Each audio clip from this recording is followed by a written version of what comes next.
So let's review about under trauma fractures and dislocations of the bones. So how these fractures are classified?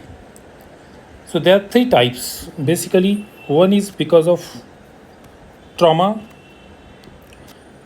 any injury, any directly hitting. Second is because of stress. It's just like you are having maximum stress on that bone. For example, a type of march fracture.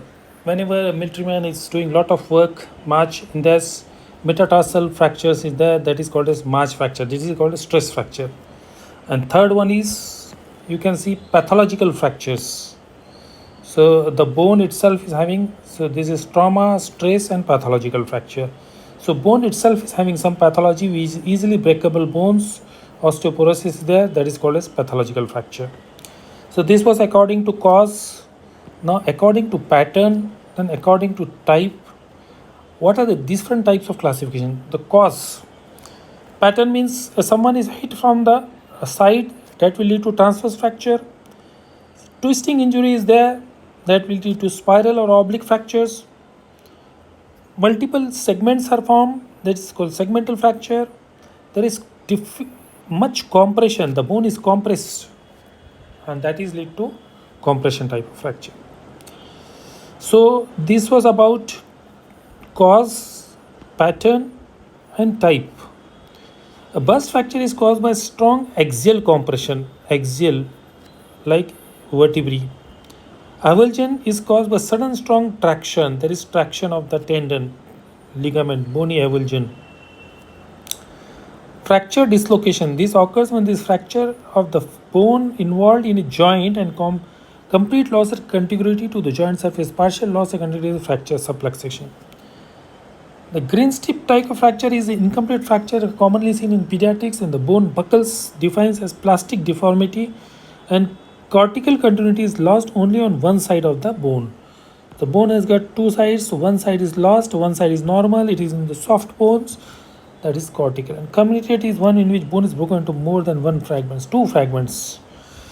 Relation to the surrounding structures. Close fracture means this is about the how is surrounding. Close means skin or body cavity of the wound is not communicating with the fracture site, that is closed. Open is communication between the site of fracture, skin or body cavity, fracture tibia protruding to the skin. There can be, this is open, and there can be intra-articular, means the fracture involves the articular surface. Extra-articular doesn't involve the articular surface. This is suppose the joint is joint, and there is like this. Fracture involves, this is extra-articular, and this one is intra-articular, means the articular surface is involved. Fracture does not extend the joint surface, so it has to be joint surface, not in the joint, it has to be joint surface. Complex associated with nerves and vessels. If vessels and nerves are involved, it is a complex type of fracture. Pathological fractures occur in abnormal bones. This may be metastasis like breast, lung, thyroid, renal, prostate. All these may lead to easily fracturable, means damageable bones. The bone diseases itself having osteogenesis imperfecta, osteoporosis, metallic bone disease, Paget's disease. Infections like osteomyelitis, cyst in the bones may lead to, or primary bone malignancies, chondrosarcoma, osteosarcoma, Ewing's tumor. So how's the management? Whenever there is fracture, what is the management? Bone injury resulting in the fracture may arise from the trauma. Bone injury resulting in fracture may arise from the trauma, excessive force, stress, excessive trauma, stress, or pathology. So diagnosis involves evaluating fracture. First of all, you have to evaluate the site and type of injury, but also other associated injuries, that neurovascular. This is important. Not just clinical examination, but radiographies are required. Proximal distal joints are to be seen. Assess the X-rays. It is important to assess change in length of the bones. The bone length may be, or angles of the bone may be. If there may be retention basis of material such as glasses. Immobilize the fracture, including proximal distal joints. Now, fracture need to be immobilized as there is hematoma, newborn formation, it has to be immobilized. So monitor neurovascular status following reduction and immobilization, manage infection, tetanus prophylaxis has to be there, antibiotics for the open injuries, general principle, all open fractures should thoroughly debride and internal fixation avoided. So extreme caution. So internal fixation is not done, it has to be done by the external because it is exposed. Open fracture constitute emergency should be debrided and lavage within 6 hours.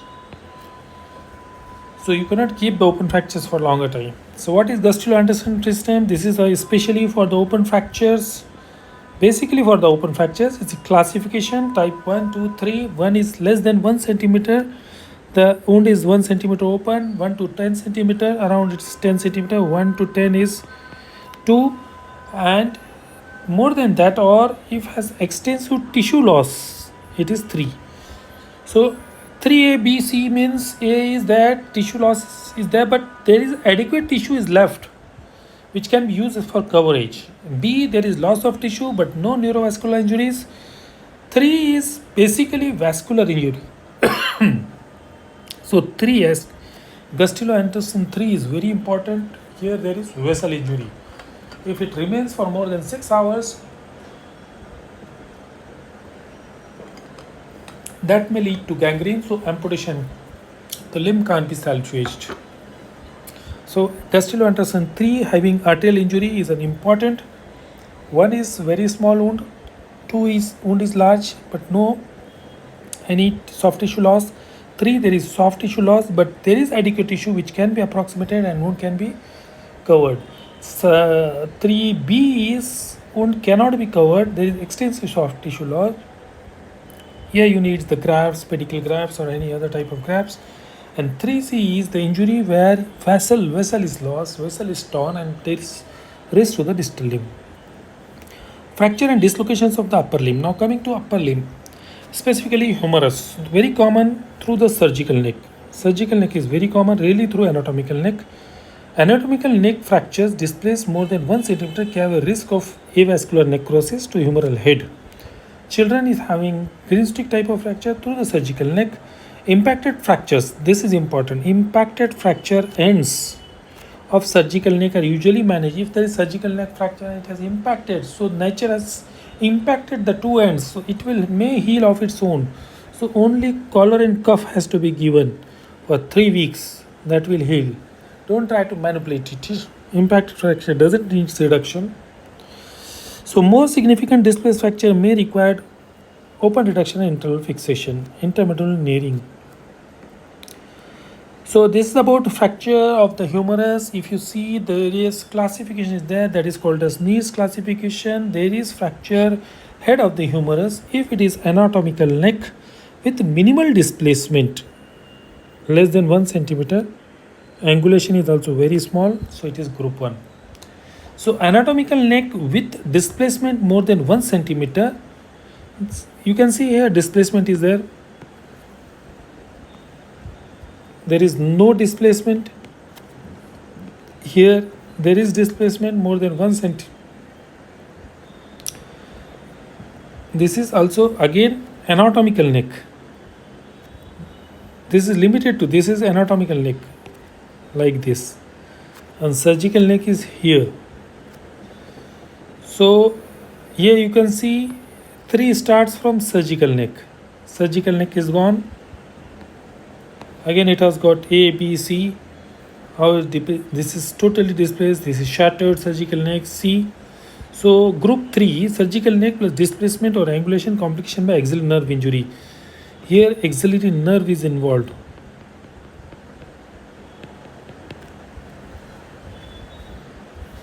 So again depending upon 1 part, 2 part. Now 4 can be how many parts? 2 parts displacement. Here you can see part 1, 2, 3, 4. So what has happened here? In 4, this is greater tuberosity. You can see the greater tuberosity is totally avulsed, displaced by supraspinatus. So this is supraspinatus muscle which is displaced, complicated, painful arc due to impingement of greater superior on the acromion. This goes under the acromion process and that leads to impingement. And when lesser tuberosity, you can see lesser tuberosity is displaced, it is group 5.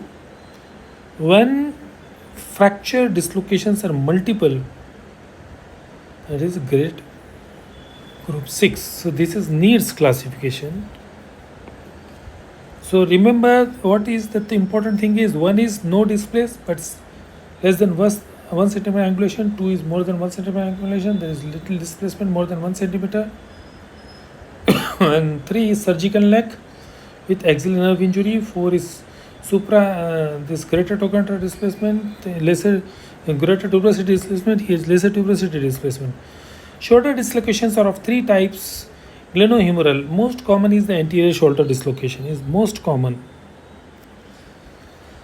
So how is the position of the arm? There is external and rotation and abduction. 30 to 40 degree recurrent, there is a recurrent anterior dislocation associated with greater tuberosity fracture. There is Bankart lesion and Hill-Sachs lesion. There are 2 lesions. You can see here there is Bankart and Hill-Sachs. So what is Bankart? Is the injury to the anterior inferior glenoidal labrum of the shoulder. Should be repeated anterior shoulder dislocation. When happens, pocket at the forms, and this is lead to, that is called as Bankart lesion. And there is a Hill-Sachs lesion, is cortical depression in the posterior lateral of the head. Recurrent anterior dislocation, usually Bankart lesion may be repaired surgically. It has to be surgically repaired. Recurrent posterior dislocation may be repaired in various manner using posterior fractures of forearm. And now these are important fractures of the forearm. The Colles fracture,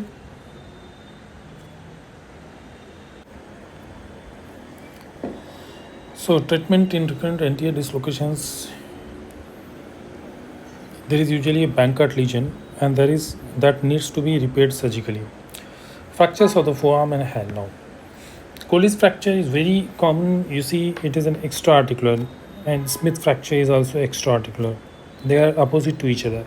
Colles is dorsal angulation. It has got dinner fork, D, have 3 features: transverse fracture of the radius. So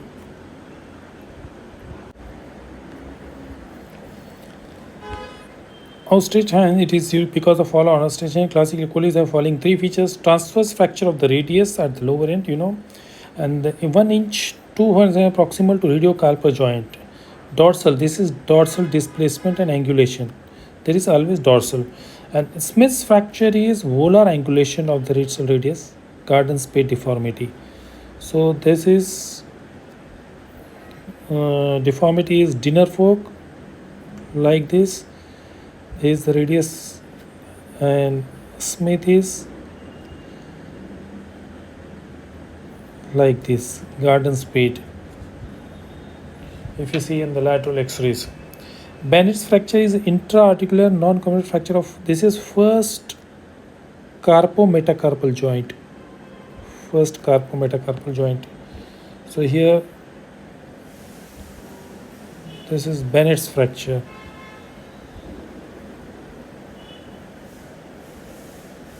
This is carpal bone, this is metacarpal bone. First carpo-metacarpal is Bennett's. Colles, this dinner fork, this down volar is Smith, dinner fork is Colles. Bennett's is first carpo-metacarpal. Again there is Barton fracture is intra-articular. This is articular. You can see this is the radial fracture of the radius, intra-articular. So when you fall on outstretched hand in this manner, you will get posterior deformity, posterior angulation. When you fall in this manner, so again the Smith is like this and Colles is outward, Smith is inward. So Rolando fracture is interarticular comminuted fracture at the base of first. Comminuted fracture, the same Bennett's fracture, if it is comminuted, the same fracture, if it is comminuted, 1, 2, 3, carpo metacarpal. First, Rolando and Bennett's, it's just the same first carpo metacarpal joint. Comminuted fracture of first metacarpal joint is Rolando, Monteggia, and Galeazzi. These are two important things. So Galeazzi, L is there, radial, just try to remember Galeazzi, GAL, radial. So radial injury at the distal end. This is radius, this is ulna. So distal radius, distal 1/3 radial fracture. So whenever there is fracture of one bone, opposite bone head is dislocated. That is Galeazzi. So once you remember Galeazzi, radial, opposite will be Monteggia, proximal ulna. So here you can see proximal ulna is wide, so proximal ulna, and there is dislocation of radial head. So radial head is dislocated. In this there is injury to the nerve, posterior interosseous PIN nerve, the common injury in Monteggia. Of all odds and needs prompt diagnosis to avoid disability, dislocation of the proximal radioulnar joint in association proximal ulnar fracture. So Galeazzi is the shaft. Examination, X-ray reveals displaced fracture of the radius and proximal ulnar head due to Galeazzi. X-ray revealed displaced fracture of the radius and a proximal ulnar head due to dislocation of inferior radioulnar joint. It's actually dislocation of the distal radioulnar. Galeazzi means radius fracture is there and distal radioulnar joint is dislocated. Barton's is distal radius fracture also with radiocarpal joint dislocation. So this is Barton's radiocarpal joint dislocation. What is that in Barton's? This is interarticular, and this radiocarpal, in between the carpal bone and the radius bone, there is dislocation in the radiocarpal joints. If you see scaphoid, fractures of the scaphoid, 80% of the carpal fractures seen in the scaphoid is most commonest. 80% occur, remaining 80% at the waist of the scaphoid. This is proximal end, this is distal end, this is waist. So it gets its blood supply from the distal end. Waist of the scaphoid, which is covered by articular cartilage, and the small area available from the blood vessel fracture risk. Forms the floor of anatomical snub box, is a partition fracture associated with the fallen outstretched hand, tubercle waist, and main physical sign is swelling and tenderness of the anatomical snub box. And pain on the wrist movement, longitudinal compression of the thumb. Just you try to compress the thumb, you get a pain. Ulnar deviation, AP, visualization of the scaphoid. Non-displaced fracture, nothing to just splint it. Avascular necrosis of the scaphoid is a complication. Scapholunate disruption and wrist collapse, degenerative changes. Radial head fractures. Fractures of the radial is common in young adults. Now this is usually caused by fallen outstretching. Examination marked local tenderness on the head of the radius. Impaired movement of the elbow, pronation and supination will be lost. Do you know the common site for avascular necrosis is humeral head, femur head, scaphoid, tuberous, lunate. Now let's go for the fractures of the lower limb. So what are these? Hip fractures, if you see this is the fracture neck femur. This most commonly asked thing, Gardner's fractures, type 1, 2, 3, 4. Just try to understand this. One is slight cracking on one side, undisplaced incomplete femoral neck when head is tilted into valgus or varus. So you can get here fracture or here fracture. So it is head is tilted in valgus, means head is tilted Unilateral stable infraction with impaction in valgus. Impaction in valgus.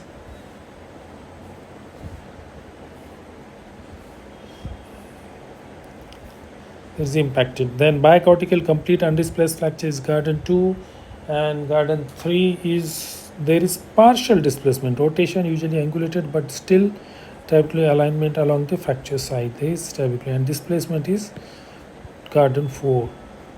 Extracapsular hip fractures, you can see here what is the management of different types of fractures. Hip fracture, if it is intracapsular, hip fracture is there, intracapsular and extracapsular.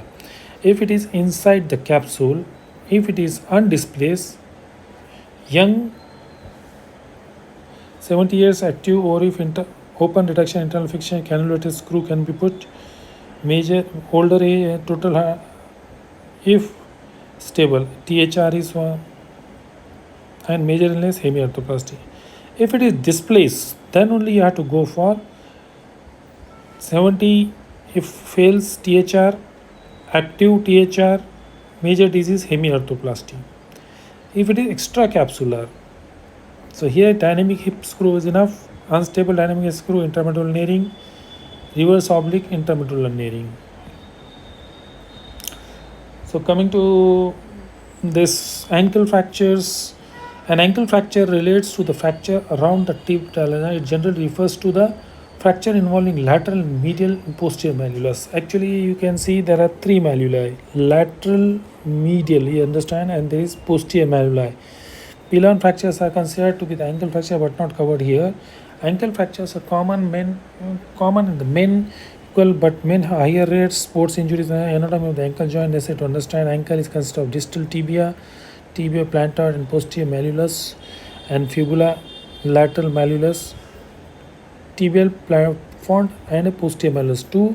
This is tibia has got 2 parts, medial malleolus as well as posterior malleolus, and lateral malleolus is formed by distal fibula. Main involvement of joint is plantar and dorsiflexion. There are several ligaments stabilizing on the medial side. There is deltoid ligament, large ligament, divided into superficial and deep portion. It is primarily restrained to the valgus, tilting of the talus. Lateral side, lateral ligament complex consisting from anterior to posterior of the knee.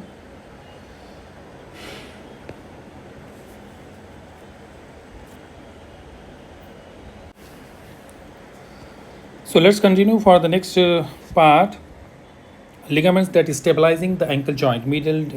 On the medial side, there is deltoid ligament divided into superficial and deep portions.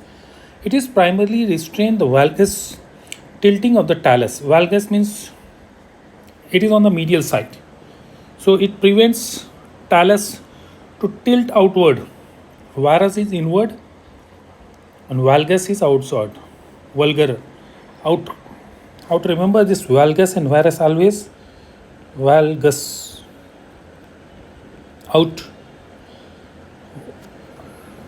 Just think of remembering vulgar.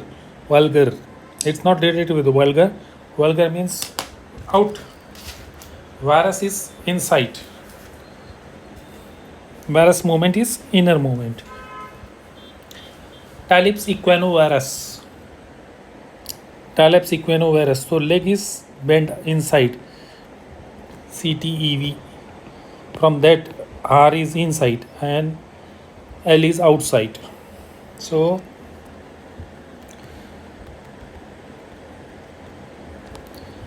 this is divided into superficial and deep portions and lateral side. Now this is on the medial side. Now whatever lateral ligament is there, that is going to be consist of anterior to posterior of anterior talus. Anterior is ATFL. Anterior talofibular. So laterally there is fibula, and this is forming a joint with the talus. So it will be talofibular. Talofibular. Whenever you are getting F, means it is on the lateral side.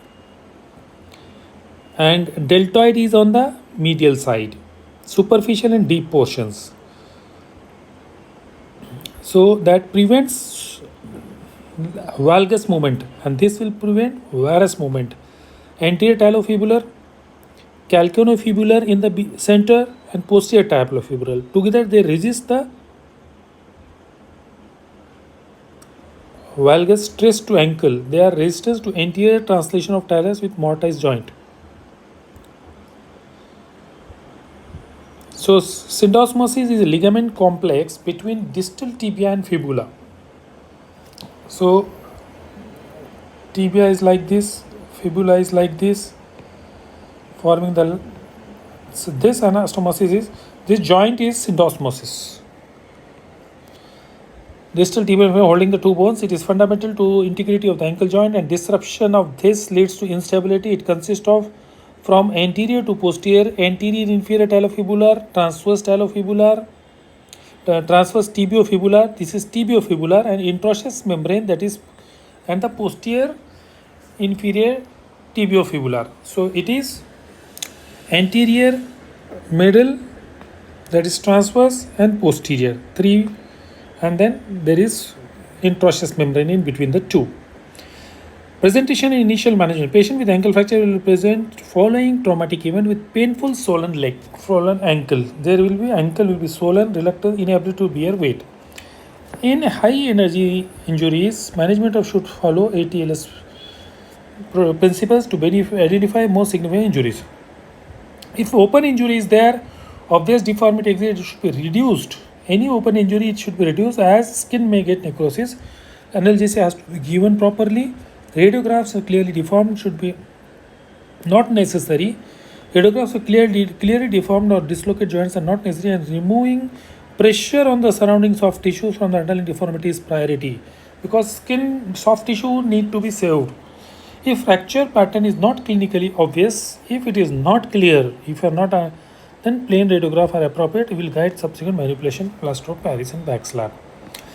What is the imaging? AP lateral mortise view. This is one of the mortise view is 20-degree internal rotation are essential to evaluate fracture displacement and syndosmotic injury.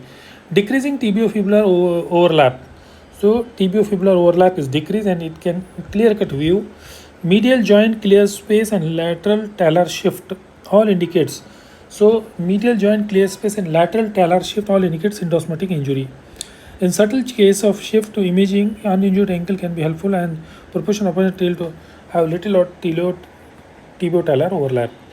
Where there is suspicion of syndosmosis involvement, absence of radiographic evidence, stress radiograph can be diagnostic. Stress radiographs. Complex fractures pattern and increasingly posterior malleolar fracture are best identified using CT. So complex fractures you are identifying it. What is Dennis-Weber classification? This is important. A, B, C. Dennis-Weber commonly used based on level of fibula fracture. You can see fibula, the more proximal, the greater the risk. As soon as you go proper, risk of syndosmotic injury and therefore fracture instability. A fracture below the level. So A is below level. Fracture at the level of syndosmosis, the level of tibial plafond, above the level of syndosmosis. This include Masonov fracture, which can be associated with ankle's instability. Beware of high fibula fracture, it may be ankle fracture. Weber classification is purely based on lateral side. All injuries can include, this is laterally, fibula is laterally. So basically it is for all injuries can include medial or posterior bony ligament injury, which dictates fracture stability, bimalleolar and or trimalleolar. So management deciding upon the treatment of the ankle fracture, one must consider both fracture and patient, diabetic patient, smokers, greater risk. Likewise, long-term outcome of the post-traumatic arthritis from malunited ankle fracture is extremely important for young patient but not relevant in elderly. Therefore, normal surgical decision apply for all fractures. Definite stability of the ankle fracture underpins the treatment decision. Weber A, unimalleolar, just definition stable, therefore mobilized fully, weight bearing, angle boot is given. C fractures tends to be include syndosmotic disruption by usually bimalleolar, therefore unstable and usually require operative fixation. Weber B fractures vary greatly and they can be part of trimalleolar injury, therefore extremely unstable, and unimalleolar Weber B fracture can be stable. Definitely defining the stability can be challenging, therefore involves stress radiographs and trial of mobilization of repeat radiograph. Defining stability of the subject and more undergoing. When operative fixation is appropriate, it's usually via open disc reduction internal fixation. This is ORIF. So it must be carried out with the soft tissue swellings and order use of fibular nails is expanding, but now not in the mainstreams. Post-operative management ankle fracture is usually 3 weeks to unite and enough to prevent secondary dislocation. Therefore, appropriate time to keep the cast and conservatively manage patient weight bearing. Post-operative depends quality of fixation and bone rare from the aggressive early mobilization period, not weight bearing. Return to the activity takes approximately 3 months and often require physiotherapists to improve the range of movement and muscle strengthening. Potts fracture is bilateral bimalleolar fracture and Cotton's is trimalleolar fracture. So complete fracture, both sides of cortex are breached. Toddler's fracture is also called as tibial fracture in infants, is an oblique fracture. Plastic deformity, stress on the bone, these are pediatrics without cortical disruption, stress on the bone. Green stick, unicortical, buccal, incomplete cortical disruption resulting in periostal hematoma. Just periostal hematoma is there. Now this is another interesting part. Salter Harris, you can see this is just to understand this this green color is a growth plate or physis. So normally there is epiphysis, physis and metaphysis, or you can metaphysis. So this is fracture through physis to metaphysis. So this is epiphysis, metaphysis, and this is physis, growth plate. So when E is EP above the physis, and this is meta, which is forming the main bone. So it is straight across is type 1. When it is above, going into the metaphysis, not in the epiphysis.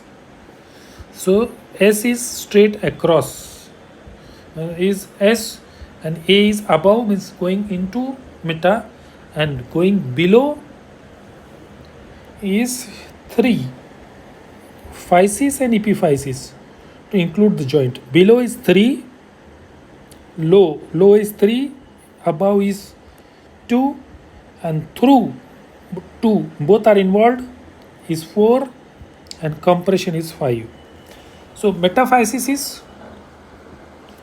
better, epiphysis is higher grade, metaphysis is lower, above is lower. So it is like this. This is metaphysis, this is epiphysis, lower, and this is both metaphysis, epiphysis. This is compression. Safer to assume that growth plate tenderness is indicative of underlying fracture, even if X-ray appears normal. Non-displaced type 1 can be generally managed conservatively. Type 3, 4, 5 usually requires surgery. So all these 3, above 3, requires surgery. Osteogenesis imperfecta is a defective osteoid formation due to congenital inability to produce adequate intracellular substances like osteoid, collagen, and dentine line. So failure of maturation of collagen in connective tissue, radiology may show translucent bones, multiple fractures, particularly of long bones, Wurman bones. So subtypes of osteogenesis imperfecta 1, 2, 3, 4. Collagen is normal but insufficient. Poor collagen, quantity as well as quality. Poorly formed, normal quantity. So here is poorly. Quantity, this is quality. Quantity, this is quantity. This is quality plus quantity. This is quality. Third is quality. Sufficient collagen quantity but poor quality. Poorly formed, normal quantity. 4 is also quality. So first is quantity, then quality, quantity. Both are down. Third is quality is down. Fourth is again poor quality. Amputations are indicated when limb is one of the following. So in which conditions you do amputation? First is limb is dead, non-viable, deadly, when major threat to life, and useless. So prosthesis cannot be. Amputation is undertaken as an option to the last resort. Limb salvage has failed. Chronic fractures, non-union, significant limb shortening, following trauma fit into this category. Orthopedics, first is orthopedic, second is vascular, and third is choosing a level of amputation. So first is orthopedic amputation, often taken as an account when last referred. Limb has failed, you cannot survive, chronic limb is very useless. Occasionally following trauma or primary amputation preferable. This causes open fracture, medial distal neurovascular in this orthopedic. Diabetic foot, sepsis, major cause, spread rapidly, established peripheral vascular disease, the vascular cause. General rule of main issue is vascular, the most distal planned amputation is done. Which level of amputation you will go for, the disease process being treated, desired functional outcome has to be the comorbid. Types of amputation: minor amputation involves simple amputation at the base of digit or ray amputation, wherein foot, metatarsal head, and tendons are removed. And this type of amputation usually diabetic, Purchase disease, Raynaud's, occasionally ischemia of the tongue. Major amputation: there are several types. Refer below. So above knee amputations: common amputation patient with atherosclerosis. Stump of the femur is 25 centimeter and measured from the greater trochanter. Equal anterior posterior, that is fish mouth, and it quick heals and patient regains their general mobility, and functional price has to be paid. Over 70 years, I never walk on above knee prosthesis. Below knee amputation, this proves the patient has best chance of mobilizing with prosthesis. Healing can be expected in 80% patients. Below knee amputation is suitable for diabetic and popliteal pulse, Burgess disease. Contraindications include ischemia extending to involve posterior skin flaps. So standard tibial stump is 8 to 12 centimeter long and bular intersected slightly. Can be performed using squeeze or Burgess flap. This surgery is technically more challenging to perform, less heal reliably and counterparts, and in below knee amputation, two main flaps, skew and Burgess flap, long posterior flap has to be used. Gritty stroke amputation is through the open joint transecting the femur. Condyles are just above the femoral condyles. Anterior portion of the patella over the femur is there, and in gritty stroke, the patella is saved. You are going through the joint. Results in less blood loss, and above knee amputation is provide better liver in the bed. So, Sims amputation include ankle disarticulation, removal of the malleoli, and anchoring the heel to the pad to the weight bearing. Sims amputation is to the weight bearing. Here you can see above knee amputation. Here this femoral length is there from the greater trochanter. The length is to be measured, and here below knee amputation again 8 to 10 centimeter stump has to be there, and this is 10 to 12 centimeter. I think this is, let's see, for 25 centimeter. This is 25 centimeter stump has to be 25 centimeter. This is 8 to 10 centimeter, and this is below knee amputation transtibial. Then ankle disarticulation is Sims, fourth one. Ankle disarticulation, this calculum head is used as a Sims. 4 foot is transmetatarsal. Then this is again the Burgess flap, where you use pelvic Sims amputation disarticulation.